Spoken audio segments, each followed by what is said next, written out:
Assalamualaikum warahmatullahi wabarakatuh. Selamat datang teman-teman sekalian di channel akun YouTube saya, Andrian S. Rahmawan. Jadi saya ingin menyampaikan bahwa seperti yang kita ketahui bersama, bahwa kemarin tanggal 28 Februari 2023 itu sudah resmi ya, bahwa pendaftaran SNBP ini sudah ditutup. Ya, oleh karena itu saya pertama ingin menyampaikan selamat ya kepada teman-teman sekalian yang sudah selesai melakukan pendaftaran SNBP, baik itu yang mengikuti jalur reguler ataupun yang mengikuti jalur KIP kuliah. Tetapi teman-teman sekalian, pada hari ini saya ingin menyampaikan bahwa dengan teman-teman sudah selesai melakukan pendaftaran SNBP pada tahun 2023 itu tidak cukup ya. Jadi ada beberapa hal yang perlu teman-teman ketahui setelah melakukan finalisasi SNBP pada tahun 2023 ini. Ya, silahkan ditonton sampai menit terakhir ya, supaya teman-teman bisa tahu ya setelah melakukan SNBP ini apa saja yang perlu untuk dilakukan. Yang pertama, teman-teman sekalian, di sini saya menyarankan kepada kita semua bahwa dari apa yang sudah kita lakukan sampai dengan batas akhir pendaftaran SNBP pada tahun 2023 kemarin, yang pertama kali kita lakukan adalah teman-teman itu harus berserah diri ya untuk hasil yang didapatkan. Nah, jadi kita juga perlu mengapresiasi diri kita karena sudah melakukan pendaftaran SNBP dari awal sampai dengan akhir ya, dimulai dari mempersiapkan berkasnya sampai dengan melakukan finalisasi. Jadi teman-teman sekalian, setelah teman-teman melakukan finalisasi SNBP pada tahun 2023, maka prodi ataupun universitas yang teman-teman pilih itu tidak dapat diubah lagi ya. Jadi saya ingin menyampaikan bahwa perihal usaha teman-teman yang sudah dilakukan itu adalah urusan kita ya, tetapi perihal hasil itu adalah urusan Tuhan ya. Maka milikilah mindset bahwa semuanya merupakan hasil yang terbaik untuk kita ya. Kalau kemudian nanti teman-teman sekalian dinyatakan lulus di jalur SNBP, maka kita harus berpikir bahwa ini merupakan yang terbaik untuk saya. Begitu juga sebaliknya teman-teman ya. Kalau seandainya kita tidak dinyatakan lulus di jalur SNBP, maka berpikirlah bahwa ini merupakan yang terbaik untuk saya. Nah, jangan sampai supaya nanti kita kecewa ya, kita berharap terlalu besar lulus di SNBP pada akhirnya tidak dapat, akhirnya kita kecewa berat gitu ya. Jadi lebih baik saat ini teman-teman silahkan berserah diri untuk hasil yang didapatkan ya. Tetapi semoga saja teman-teman nanti bisa lulus di jalur SNBP pada tahun 2023 ini. Kemudian yang kedua, teman-teman sekalian, jadi setelah teman-teman melakukan ataupun berserah diri kepada Tuhan ya, alangkah lebih baik teman-teman sekalian setelah melakukan finalisasi SNBP perbanyak doa ya, perbanyak doa untuk mendapatkan hasil yang terbaik ya. Untuk itu saya selalu menyarankan kepada kita semua, tetaplah berdoa ya, agar kamu diberikan kemudahan untuk meraih PTN yang tentunya teman-teman inginkan ya. Jadi saya pribadi menyampaikan kepada kita semua, semoga hasil yang terbaik dan sesuai harapan bisa segera teman-teman dapatkan. Nah, yang ketiga teman-teman sekalian, teman-teman ini harus tetap fokus ya.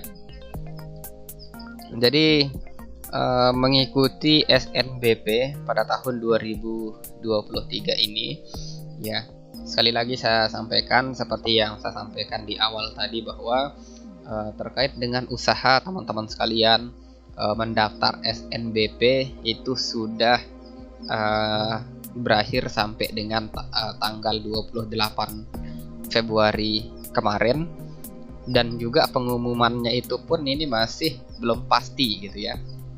Belum pasti ya apakah teman-teman lulus atau tidak gitu ya, sehingga teman-teman perlu bertanya pada diri pribadi teman-teman sekalian. Ya, siapa bilang ya kamu akan lolos SNBP tahun 2023 ini? Ataupun siapa yang bisa menjamin kamu lolos pada seleksi jalur prestasi nasional tersebut? Ya, ini pertanyaan yang mungkin susah untuk dijawab ya, karena SNBP merupakan kebijakan perguruan tinggi terkait ya.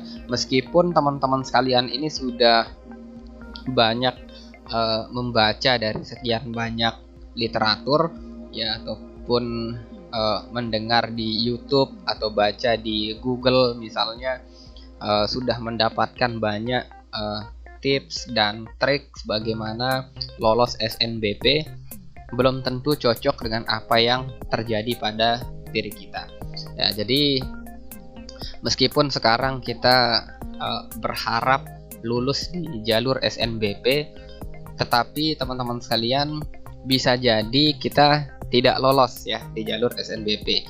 Begitu juga sebaliknya ya. Mungkin beberapa teman-teman kita di luar sana itu coba-coba mengikuti SNBP dan tidak mempunyai persiapan yang maksimal ataupun harapan yang besar, tetapi bisa dinyatakan lolos di jalur SNBP.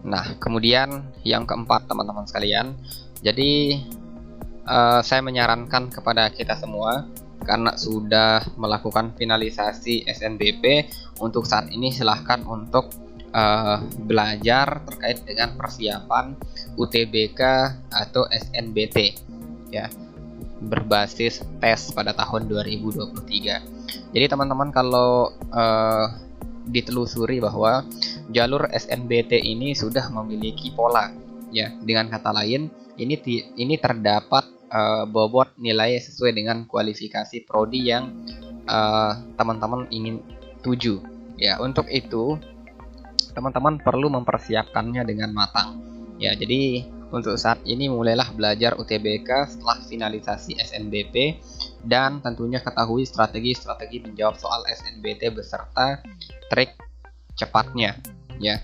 Jadi ini terkhusus kepada teman-teman yang eligible dan mendaftar di jalur SNBP, bahwa untuk saat ini silahkan mempersiapkan diri ya, belajar model-model tes UTBK dan juga bagaimana tips dan trik menjawab dengan cepat ya. Karena ketika teman-teman mengikuti tes UTBK nanti, teman-teman akan bermain dengan waktu ya. Sekian banyak soal itu akan diberikan waktu sekian jam misalnya. Nah, jadi teman-teman itu harus menyesuaikan ya, bagaimana caranya teman-teman bisa menjawab soal dengan selesai dengan batas waktu yang sudah ditentukan gitu. Dan juga teman-teman sekalian, syukur-syukur nanti teman-teman bisa dinyatakan lulus di jalur SNBP ya. Tetapi tidak salah juga ya teman-teman itu mempersiapkan diri dari sekarang, mengambil start lebih awal ya untuk mengikuti tes UTBK atau SNBT ya. Jadi ke depan misalnya teman-teman dinyatakan lulus SNBP, itu syukur ya. Tetapi kalau tidak dinyatakan lulus, maka seenggaknya teman-teman sudah mempunyai persiapan yang lebih panjang ya untuk mengikuti seleksi yang kedua, yaitu UTBK di jalur SNBT. Nah, kemudian yang kelima teman-teman, silahkan mencoba untuk mendaftar di jalur lainnya ya. Jadi for your information teman-teman sekalian, bahwa jalur prestasi ini atau jalur raport ini tidak hanya di SNBP saja ya. Ada beberapa jalur yang menerima jalur raport atau jalur prestasi teman-teman sekalian. Misalnya adalah SNMPN ya, atau Seleksi Nasional Masuk Politeknik Negeri ya, dan juga ada SPAN PTKIN ya untuk perguruan tinggi keagamaan. Ini di bawah naungan dari Kementerian Agama, dan juga jalur raport yang diadakan oleh setiap PTN terkait. Jadi itu beberapa hal yang perlu teman-teman lakukan ketika teman-teman sudah melakukan finalisasi SNBP pada tahun 2023 ini. Jangan sampai ketika teman-teman sudah melakukan finalisasi SNBP kemudian bahasanya adalah leha-leha ataupun santai-santai tanpa ada persiapan, tanpa ada doa dan lain sebagainya begitu. Jadi ini merupakan beberapa hal yang menjadi rekomendasi kepada kita semua. Yang pertama, mudah-mudahan teman-teman sekalian lolos di jalur SNBP, dan yang kedua, nggak ada salahnya teman-teman silahkan persiapan diri dari sekarang untuk mengikuti SNBT atau UTBK pada tahun 2023. Jadi saya kira itu teman-teman sekalian yang perlu saya sampaikan pada hari ini. Semoga bermanfaat kepada kita semua. Kurang lebihnya mohon maaf. Assalamualaikum warahmatullahi wabarakatuh.